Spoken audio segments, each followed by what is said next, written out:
Salut les followers, salut les amis, j'espère que vous allez bien. Ça fait un petit moment que je voulais faire une petite vidéo et je profite de ce somptueux cadre ici sur Veitavere, n'est-ce pas, avec une vue sur Montréal pour vous faire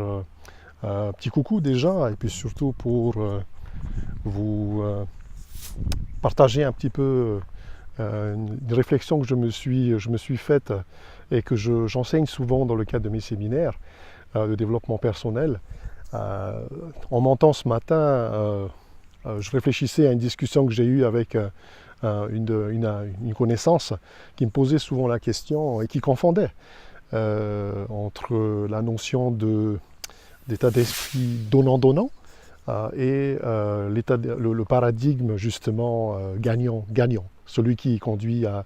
la synergie. Et je lui répondais justement parce qu'elle ne comprenait pas vraiment bien la différence entre les deux, et donc quelquefois ça endommageait un petit peu son développement, et quelquefois ça créait des petits soucis relationnels. Je lui expliquais que l'état d'esprit donnant-donnant, c'est un état d'esprit qui conduit à l'appauvrissement de l'un et de l'autre des parties. C'est-à-dire qu'une personne va finalement se dire, eh bien, je vais m'appauvrir en donnant quelque chose auquel je tiens, et je vais créer une dette au profit de la personne à qui j'ai donné, puisque cette personne, je vais pouvoir lui réclamer en retour quelque chose, et ça va également au final appauvrir eh bien, la personne qui se retrouve débitrice. Et donc les deux côtés, effectivement, il n'y a aucun enrichissement, il y a un appauvrissement mutuel et réciproque. Ça, c'est l'état d'esprit donnant-donnant.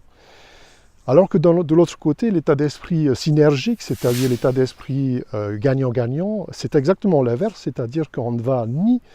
l'un ni l'autre, ne va s'appauvrir, et chacun, en fait, mutuellement, va apporter et contribuer à apporter ce qu'il a de meilleur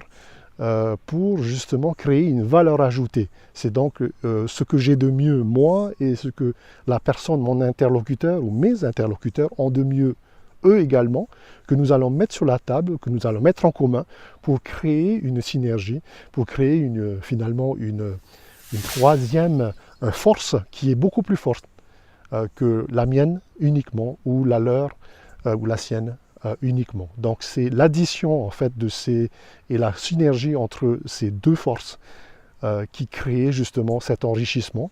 Et donc ça crée une valeur ajoutée, bien sûr, en termes de business, ça crée une valeur ajoutée en termes de famille, ça crée une valeur ajoutée en termes de communauté, ça crée, si vous voulez, c'est ce que j'expliquais donc à cette personne, à cet ami, quelque chose de particulier, puisque c'est une des clés, c'est une des habitudes justement qui conduisent à réussir tout ce que l'on entreprend, c'est de penser gagnant-gagnant. C'est une des habitudes d'ailleurs que nous enseigne un de mes mentors personnels, à savoir Stephen Covey, 200 vivants. Penser gagnant-gagnant, c'est l'une des habitudes qu'il faut adopter pour réussir tout ce que l'on entreprend, puisqu'on pense d'abord, eh bien, justement à soi, et ensuite, en pensant à soi, les autres bénéficient justement de cet enrichissement. Et donc il y a bien un ordre à respecter entre soi d'abord, mais les autres ensuite et juste après, et non pas uniquement pour soi. Donc il y a, je pense à moi d'abord et je pense aux autres juste après, et c'est d'ailleurs en pensant à moi que les autres bénéficient de cet enrichissement, et donc évidemment je donne ce que j'ai de meilleur pour ma communauté. J'espère que j'ai été suffisamment clair, puisque des fois